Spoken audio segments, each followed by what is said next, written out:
بسم اللہ الرحمن الرحیم۔ السلام علیکم۔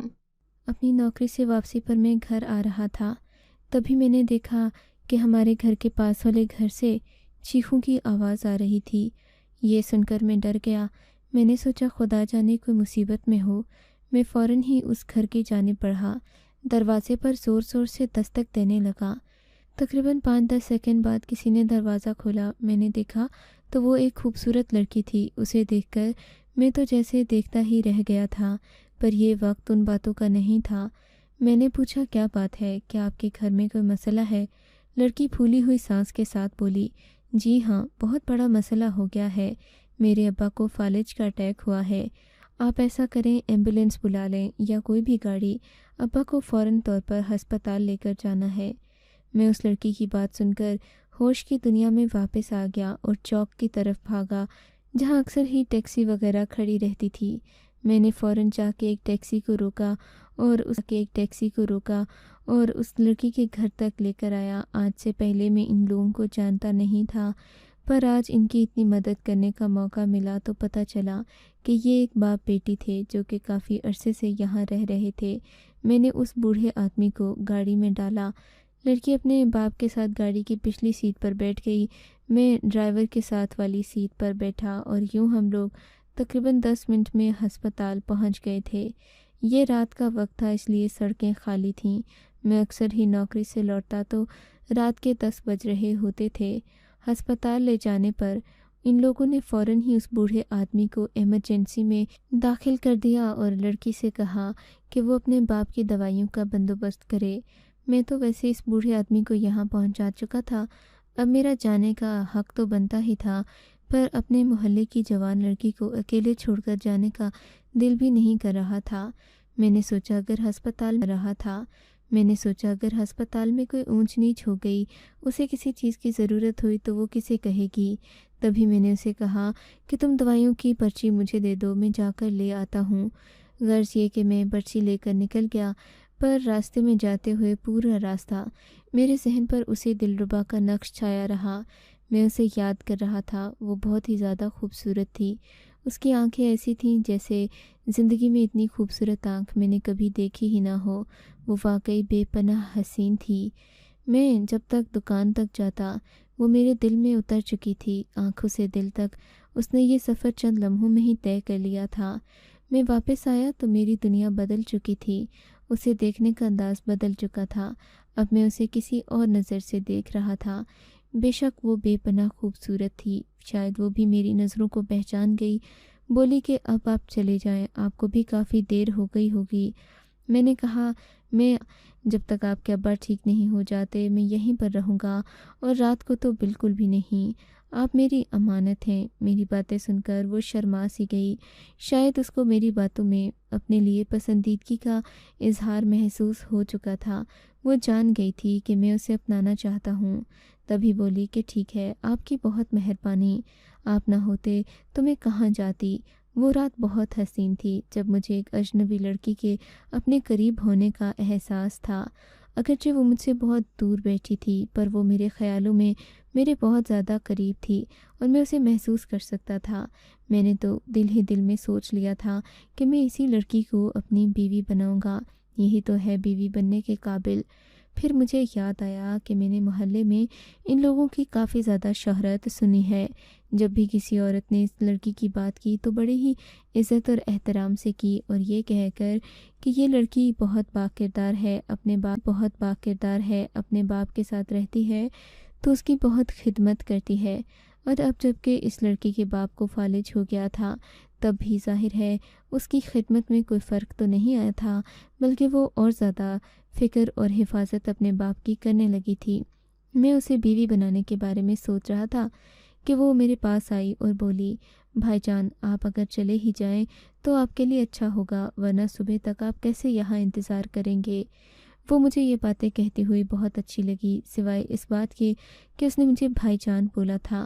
میں نے دل میں تہیہ کر لیا تھا کہ باپ کی طبیعت ٹھیک ہونے کے بعد ہی میں اس لڑکی سے شادی کی بات ضرور کروں گا، مگر صبح ہوئی تو رات کا ربط ٹوٹ گیا۔ میری اماں نے مجھے گاؤں سے فون کر دیا، کہنے لگیں کہ تجھ سے ایک ضروری بات کرنی ہے۔ یہ سن کر مجھے کچھ کھٹکا سا ہوا۔ मुझे तजस्सुस हुआ कि न जाने अम्मा क्या बात करेंगी। अम्मा बोलीं कि जल्दी से गांव आ जाओ, हम सबको लड़की का पता भी करना था। वैसे तो आज मेरी छुट्टी थी, लेकिन अम्मा ने मुझे गांव आने का कह दिया था, सो वहां जाना भी ज़रूरी था। मगर वहां गया तो एक और ख़बर मेरा इंतज़ार कर रही थी, वो ये कि अम्मा ने मेरी मंगनी अपनी एक भांजी से कर दी। मुझसे बिना पूछे, बिना बताए कि मैं क्या चाहता हूँ, किससे शादी मंगनी करना चाहता हूँ, अम्मा ने खुद ही खुद मेरी मंगनी अपनी भांजी से कर दी थी और अब मुझे सिर्फ रस्म करने के लिए बुलाया था। ये देखकर तो मैं परेशान हो गया, हक्का बक्का रह गया कि अम्मा को आखिर क्या सूझी थी कि वो झटपट मेरी मंगनी करवा दें। उनकी भांजी काफ़ी मुँहफट थी, अगरचे उसने मेडिकल की तालीम हासिल कर रखी थी, पर वो बहुत ही ज़्यादा बदतमीज़ थी। उसे किसी चीज़ का लिहाज कोई परवाह नहीं थी। मैं ऐसी लड़की से मंगनी का सोच भी नहीं सकता था, पर अम्मा ने ये रिश्ता बांध दिया तो मैं भारी दिल के साथ रस्में अदा करके वापस शहर आ गया। पर मेरे दिल में वही थी जिसे मैंने पहले दिन देखा था। शहर में 2 शादियां कर लूं, यानी एक शहर में एक गांव में। मैंने दिल में सोचा, इसी वजह से मैं अब सिलसिले आगे बढ़ाने लगा था। मैं जानता था वो भी मुझ में दिलचस्पी रखती है, ज़रूर कोई ना कोई बात हमारी हो जाएगी। गांव से वापसी पर मुझे ख्याल आया कि मैं उस लड़की से मिलने उसके या तो घर जाऊंगा या अस्पताल में उसके बाप की तबीयत तो ज़रूर पूछूंगा। ये न हो कि वो मुझे भूल ही जाए। मैं फ़ौरन से उसके घर की तरफ गया, मगर वहाँ ताला लगा हुआ था। इसका मतलब यही था कि ये लोग अभी अस्पताल में हैं। मैंने फ़ौरन गाड़ी करवाई और अस्पताल पहुँचा। अस्पताल में खुशकिस्मती से मुझे वार्ड में ही वो आदमी मिल गया। अभी उसे इमरजेंसी से निकाल कर जनरल वार्ड में रखा गया था। वो लड़की जिसने अपना नाम सहर बताया था काफ़ी मुतमईन लग रही थी, यानी कि अब उसके बाप की तबीयत संभल चुकी थी। मैंने कहा कि आपके कोई रिश्तेदार नहीं हैं। सहर बोली कि हमारे रिश्तेदार आज हमसे मिलने के लिए आएंगे, पर ये कहते हुए वो नज़रें चुरा रही थी। अपने बाप से भी शायद आंखों ही आंखों में कुछ कहने की कोशिश कर रही थी, जिसकी मुझे समझ नहीं आई। ज़रूर इन दोनों के दरमियान कोई ऐसी बात थी जो शायद ये मुझसे छुपाना चाह रहे थे। फिर वो हड़बड़ाते हुए मुझसे बोली, अच्छा अब आप चले जाए ना, आपके लिए मुश्किल होगा। आप यहाँ रुककर क्या करेंगे? इतने मरीज़ हैं, कहीं आप भी बीमार ना हो जाएं। मुझे उसकी बात में मुखलसी कम और अपनी बात छुपाने का जज्बा ज़्यादा महसूस हुआ। लग रहा था जैसे वो मुझसे सब कुछ छुपाना चाहती है। मैं भी बड़ा ढीठ था, अपनी बात का पक्का था।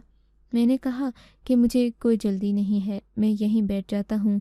अगर आपको किसी चीज़ की ज़रूरत हो तो मुझे बताइएगा। अब वो लड़की बहुत मजबूर हो गई। दरअसल वो चाहती थी कि मैं यहाँ से चला जाऊँ, लेकिन मैं नहीं गया। तभी वो वार्ड से निकल गई। शायद वो किसी नर्स वगैरह को बुलाने गई थी। थोड़ी ही क्या कर रहे हैं, आप चले जाएं, यहाँ पर ज़्यादा लोगों को बैठने की इजाज़त नहीं है। ये बात मुझे बहुत बुरी लगी। अगर वो लड़की मुझे नहीं बैठने देना चाहती थी तो मुँह से बोल सकती थी। इस तरह जाकर नर्स को शिकायत लगाने की क्या ज़रूरत थी? तब मुझे लगा शायद वो किसी से मिलना चाह रही होगी, इसीलिए मुझे उनसे छुपाना चाहती है। मैंने कहा ठीक है, मैं बाहर खड़ा होकर इंतज़ार कर लेता हूँ। ये लोग मेरे मोहल्लेदार हैं। नर्स बड़ी मजबूर हो गई। लड़की भी अब मुझे देखने लगी थी। मुरव्वत के मारे वो कह भी नहीं सकती थी कि यहाँ से चले जाओ, और शायद वो बात भी ऐसी थी जो मुझसे छुपा रही थी। खैर, नर्स ने उसके बाप को दूसरे कमरे में मुंतकिल कर दिया था। इस कमरे में सिर्फ एक को जाने की इजाज़त थी, पर मैं उस लड़की के किरदार की मालूमात जानना चाह रहा था, क्योंकि उससे मिलने भी कोई आ रहा था और मैं उन लोगों को देखना चाहता था जो कि उससे मिलने आते, क्योंकि मैंने उसके बाद इस लड़की से मंगनी भी तो करना थी, सो इसके किरदार की मुझे तफ्तीश होना ज़रूरी था। मगर ये सब मुमकिन नहीं हो सका कि मैं उस लड़की के रिश्तेदारों को देख सकता या ये मालूम कर पाता कि उससे मिलने कौन आया है। मुझे बड़ी मायूसी हो गई थी। मैं अस्पताल से वापस आने ही लगा था कि वो लड़की मुझे 3 आदमियों के साथ नजर आई। मैंने देखा वो तकरीबन कद में 6 फुट थे। इनके बाल काले, घने और लंबे थे, जबकि इन्होंने सूट बूट पहन रखा था। लगता था जैसे इस अस्पताल के मालिक हों। उन्हें देखकर मैं हैरान रह गया। वो लड़की जिसका नाम सहर था उनसे हंस हंस कर बातें कर रही थी। मुझे अजीब सा लग रहा था, क्योंकि ये लोग तो उम्र के भी काफ़ी ज़्यादा थे। फिर मैंने सोचा कि अगर इसने किसी से चोरी छुपे बात करना होती तो ज़रूर कहीं और जाकर करती, यूँ अस्पताल में सबके सामने खड़े होकर बात ना करती। अब मैं सहर का इंतज़ार करने लगा। सहर अपने बाप की वार्ड में आई तो मैंने उससे पूछ ही लिया ये लोग कौन थे। मुझे वो वहाँ देखकर पहले ही हैरान थी। बोली कि हमारे रिश्तेदार थे। उसने रूखा फीका सा जवाब दिया और अपने बाप की दवाई देखने में मसरूफ़ हो गई। मुझे वहाँ अपना बेमायने लगा, सो मैं घर आ गया। पर अब मुझे पक्का यकीन हो चुका था कि वो लड़की वाकई शरीफ और नेक है। मुझे उससे शादी कर लेनी चाहिए। तकरीबन एक हफ्ते में लड़की और उसका बाप रुखसत होकर घर आ गए थे। अब सही मौका था कि मैं जाकर उसके बाप की तीमारदारी भी करता और सहर को रिश्ते के लिए भी कह देता। तभी सहर ने मुझे बुलाया तो नहीं था, पर उसके आने की इत्तला मुझे मिल गई थी। खिलाफ़े तवक्के जब मैं घर गया तो उसने गर्मजोशी से मेरा इस्तकबाल किया। बोली कि आपने मेरी बहुत मदद की थी। उस रात मैं अकेली थी, आप न होते तो मैं अब्बा को हस्पताल कैसे लेकर जाती। आपका बहुत बहुत शुक्रिया। मैं आपका शुक्रिया कैसे अदा करूं, मुझे समझ नहीं आ रहा। वो मेरी इतनी ममनून हो रही थी कि मेरा तो दिल ही पिघल गया। उसके बारे में जो भी मनफी सोच मेरे दिमाग में थी वो चली गई। मैंने कहा कोई बात नहीं, ये तो मेरा फ़र्ज़ था। फिर उसने मुझे अपने घर बिठाकर चाय पिलाई। अपने बाप को भी मेरे बारे में बताया। उसका बाप अब ठीक से बोल नहीं सकता था, सो वो काफ़ी परेशान लग रही थी। मैंने देखा उसके चेहरे पर आंसुओं की लकीरें बनी हुई थीं। लगता था जैसे वो रो कर आई हो, पर मेरे सामने मुस्कुराकर मुझसे मिली। थोड़ी देर में उससे बातचीत करता रहा। फिर मैं वापस घर आ गया। घर आकर उसी के बारे में सोचता रहा। अब समझ न आ रहा था कि मैं उसे निकाह के लिए कैसे कहूँ। अब जाहिर है उसके आगे पीछे कोई था नहीं, बाप बीमार था। उसका वली इस सूरत में कौन होता, वो मुझसे निकाह कैसे कर सकती थी। यही सोच मेरे जहन में बार बार आ रही थी। फिर सोचा अगली मुलाकात में ज़रूर शादी का पैगाम दूंगा। पर उसी रात बूढ़े के घर से शोर की आवाज़ आई, एक हल्की सी चीख, जिसे सुनते ही मुझे लगा कि कोई बड़ा वाक़या हो गया है। मैं अपने घर से निकला। मुझे लड़की की फ़िक्र भी थी कि वह अकेली रहती है। ऐसा ना हो कि घर में कोई छेड़छाड़ कर रहा हो। मैं जैसे ही उसके घर पहुंचा, देखा तो बैरूनी दरवाज़ा खुला हुआ था। इसका मतलब कि कोई अंदर गया था। मैं भागता हुआ अंदर आया। अंदर वाले कमरे में एक लड़का और उसके साथ एक बहुत बड़ा सा कद वाला आदमी खड़े थे और दोनों ही उससे कुछ बात कर रहे थे। मेरे ख्याल से इन लोगों ने उस लड़की से छेड़छाड़ की थी, पर मुझे देखते ही वो सीधे होकर खड़े हो गए। मैंने उनसे पूछा कि तुम लोग यहाँ क्या कर रहे हो। अकेली लड़की को देखकर छेड़ने आ गए। बोले कि हमें लड़कियों की कमी नहीं है, हम इसे छेड़ने नहीं आए, हम बस अपना हक वसूल करने आए हैं। ये सुनकर मुझे गुस्सा आ गया। मैंने कहा तुम लोग जानते हो ये एक इज़्ज़तदार मोहल्ला है, यहाँ पर इस तरह की बदमाशी और बेहूदगी नहीं चलेगी। तुम लोग अभी यहाँ से चले जाओ, वरना मैं सब मोहल्ले वालों को इकट्ठा करके तुम लोगों को मार पड़वाऊंगी। ऐसे पिटोगे कि दोबारा यहाँ आओगे नहीं। वो आदमी हंसकर बोला, बरखुरदार, लगता है तुम इसके इश्क में पागल हो, पर किसी भरोसे में मत रहना। ये बड़ी ही चालबाज और मक्कार औरत है। इसका बाप जिस हालत में है वो इस लड़की की वजह से पहुंचा है। शायद तुमको मालूम नहीं है कि इसके बाप ने इस लड़की के लिए बड़ी कुर्बानियाँ दी हैं, पर इस लड़की ने। अभी वो शायद कुछ कहना ही चाहता था कि सहर ने फिर से रोना धोना डाल दिया। बस भी करो, कितने इल्ज़ाम लगाओगे तुम मुझ पर। यहाँ से चले जाओ, दफ़ा हो जाओ। मैंने तुम्हारा जो कुछ भी लिया है या खा लिया है, मैं वो तुमको वापस कर दूंगी। मैंने तो तुम्हें बड़ा भाई समझा था। मैंने कभी तुमसे क्या कोई ऐसी वैसी बात की है? बोलो, बताओ। लाजमी नहीं है कि औरत की बेहयाई ही सब कुछ हो या उसका दावत देना ही बुरा हो। और भी कई मामलात होते हैं जिनमें औरतें मक्कारी और चालाकी कर जाती हैं। मगर याद रखना, मैं तुम्हारी ये चालाकी ज़्यादा अरसे तक चलने नहीं दूंगा। फ़िलहाल तो यही काफ़ी है कि तुम्हारा बाप फालिज का मरीज़ बन गया है। तुम्हारी आंखों के सामने तुमको सज़ा मिल गई है। मुँह लटके अपना जूता उतारने लगी। मैं अब तुमको बहुत मारूंगी। तुम मेरे बाप के बारे में इस तरह बात नहीं कर सकते। मेरे बाप ने मुझे पाला पोसा, पढ़ाया लिखाया। अब तुम उसके बारे में ऐसी बकवास करोगे तो मैं तुम्हारा मुंह तोड़ दूंगी। गर्ज ये कि काफ़ी हंगामा हुआ। ये लोग चले गए। अब मुझे परेशानी होने लगी कि आखिर ऐसा क्या मामला था जिस पर ये लोग सहर को चालाक मक्कार औरत कह रहे थे। हालांकि सहर तो नमाज़ पढ़ती थी, बाकायदा तहज्जुद पढ़ती थी। मैंने सुना था कि वो बहुत नेक थी। अगले दिन मैं सहर के घर दोपहर के वक्त गया। वो रो रही थी। मैंने पूछा क्या हुआ? بولی کہ خواہ لوگ میرے پیچھے پڑ گئے ہیں۔ ابا پہلے ہسپتال میں کام کرتے تھے، بس وہاں کام کے دوران جو دشمنیاں ہوئیں وہ ان لوگوں نے مجھ سے نکالنا شروع کر دیں۔ پتہ ہے نا کہ گھر میں کوئی مرد بار بار مجھے تنگ کرنے آ جاتے ہیں۔ کل تو ان لوگوں نے باہر والے دروازے کا تالا بھی توڑ دیا۔ میں بہت پریشان ہوں، بتاؤ میں کیا کروں؟ میں نے کہا اگر تم برا نہ مانو تو میں تم سے نکاح کرنا چاہتا ہوں۔ کافی عرصے سے تمہیں پسند کرتا ہوں۔ مجھے کسی قسم کے جہیز کی یا دوسری تیسری نخروں کی ضرورت نہیں ہے۔ تم بس میرے گھر 2 کپڑوں میں آ جاؤ، میں تمہیں اور تمہارے باپ کو سہارا دوں گا۔ وہ روتے ہوئے بولی، اگر ایسا ہو جائے تو اس سے اچھا اور کیا ہوگا؟ میں نے بھی آج تک تم جیسا شریف نوجوان نہیں دیکھا۔ تم سے شادی کرنا میری زندگی کی سب سے بڑی کامیابی اور سب سے خوبصورت احساس ہوگا۔ میں تم کو واقعی میں پسند کرتی ہوں۔ اس کے منہ سے اتنا لمبا اظہار محبت سن کر میرے بھی کان لال ہونے لگے تھے۔ میں اسے جتنا شریف اور شرمیلا سمجھتا تھا وہ ایسی تھی نہیں، بلکہ بہت پر اعتماد لڑکی تھی، پر اس کی خوبصورتی ایسی تھی کہ میں اسے ان سب باتوں کے باوجود بھی چھوڑنا نہیں چاہتا تھا، بلکہ اس سے شادی کرنا چاہتا تھا، اپنا گھر بسانا چاہتا تھا۔ خیر سے ساری بات چیت مکمل ہو گئی تھی۔ اب اس کے باپ سے اجازت لینا باقی تھی، جو اشاروں کنایوں میں لے لی گئی تھی۔ مسئلہ صرف یہ رہ گیا تھا کہ میری طرف سے امی ابا کو بتانا، پھر انہیں اس بات پر قائل کرنا۔ بہت مشکل تھا کہ میں شہر میں ایک انجان لڑکی سے شادی کروں، کیونکہ وہ اپنی طرف سے میری منگنی کر چکے تھے۔ میں نے بھی سحر کو یہ ساری بات بتا دی۔ وہ بولی کہ تم فکر نہیں کرو، مجھے اس سب معاملے سے کوئی مسئلہ نہیں، تم مجھ سے محبت کرتے ہو، میں جانتی ہوں مجھے چھوڑ کر کہیں نہیں جاؤ گے، بس بہت ہے جو بھی ہمارے پاس ہے، جو ہمارے ساتھ ہیں لوگ شادی میں آنا چاہتے ہیں ان کو بلا لیں گے، ورنہ 4 گواہوں کی موجودگی میں ہم نکاح کر لیں گے۔ یوں ایک رات ہمارا نکاح ہو گیا اور وہ اپنے باپ کے ساتھ میرے گھر آ گئی تھی۔ میں اسے پا کر بہت خوش تھا۔ مجھے بھی شادی میں زیادہ دھماکے اور ڈھول وغیرہ پسند نہیں تھا۔ میں ایسی ہی مختصر شادی کرنا ارمان پورا ہو رہا تھا۔ غرض یہ کہ سحر میری دلہن بن کر میرے گھر آ گئی۔ وہ یہاں بھی نماز کی بہت پابندی کرتی تھی۔ صبح شام کوئی وقت نہ چھوڑتی جب وہ ذکر نہ کرتی ہو۔ میں اکثر دیکھتا وہ جائے نماز پر بیٹھی رو رہی ہوتی، گریہ وزاری کرتی، اللہ سے معافی مانگ رہی ہوتی۔ میں نے ایک دن چھپ کر اس کی دعا سننے کا سوچ لیا۔ میں جاننا چاہتا تھا کہ آخر سحر ہر وقت کس چیز کی معافی مانگتی رہتی ہے۔ کیا سحر سے کوئی بہت بڑا گناہ ہوا ہے جس کے لیے وہ اتنی نادم ہے؟ مگر مجھے اس کی باتوں سے کچھ سمجھ نہ آتا۔ وہ ہر وقت دعاؤں میں اپنے لیے معافی مانگتی رہتی۔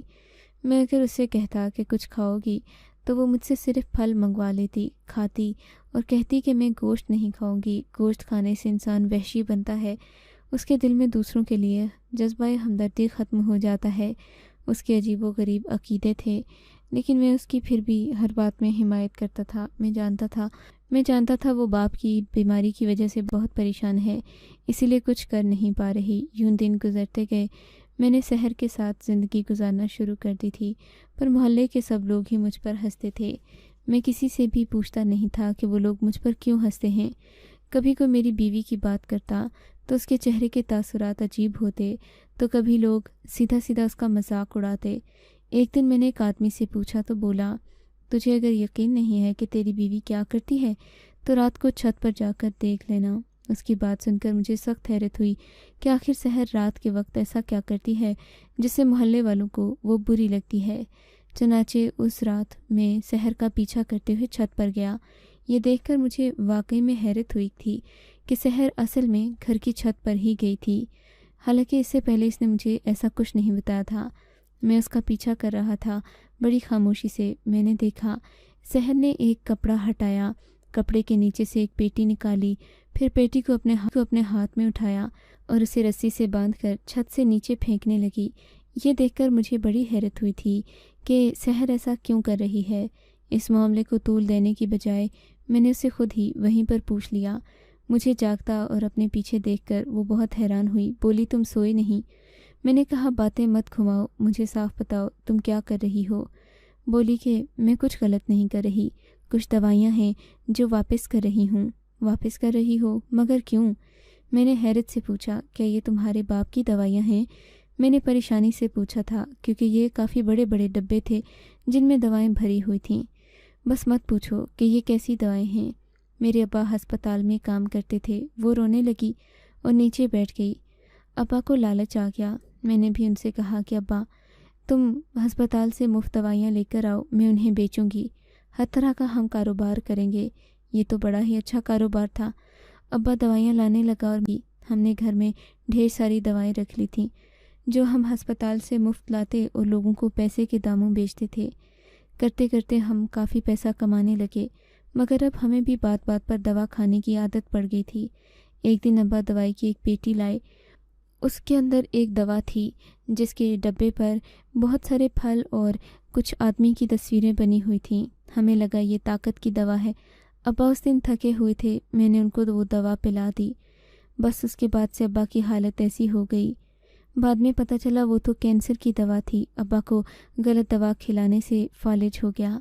उस दिन से मैंने तौबा कर ली थी कि हम ये हराम काम छोड़ देंगे और कभी भी इसके पीछे दोबारा नहीं जाएंगे, पर समझ ना आता था मैं ऐसा कैसे करूं।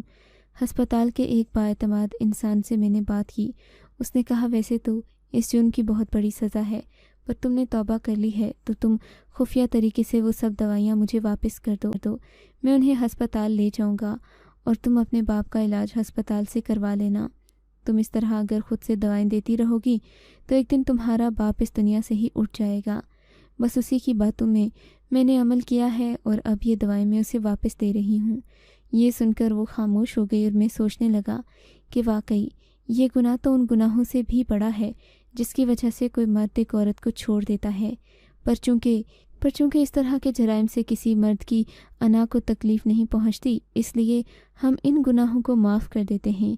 चुगली, मक्कारी, ग़ीबत, ये सब गुनाह हमें गुनाह नहीं लगते, लेकिन औरत का किसी और की तरफ देखना भी हमें बहुत बड़ा जुर्म लगता है। वजह सिर्फ ये है कि हम अपनी शरीयत के मुताबिक नहीं बल्कि अपनी तबीयत के मुताबिक चलते हैं। मैंने भी अपनी बीवी को माफ़ कर दिया क्योंकि मैं उन लोगों में से नहीं था जो अपनी खूबसूरत बीवी को सिर्फ़ एक मजहबी मामले की वजह से छोड़ देते। और मुझे आज इस बात पर बड़ी हैरत होती है और मैं बाज़ औक़ात सोचता भी हूँ कि मैंने ऐसा क्यों किया।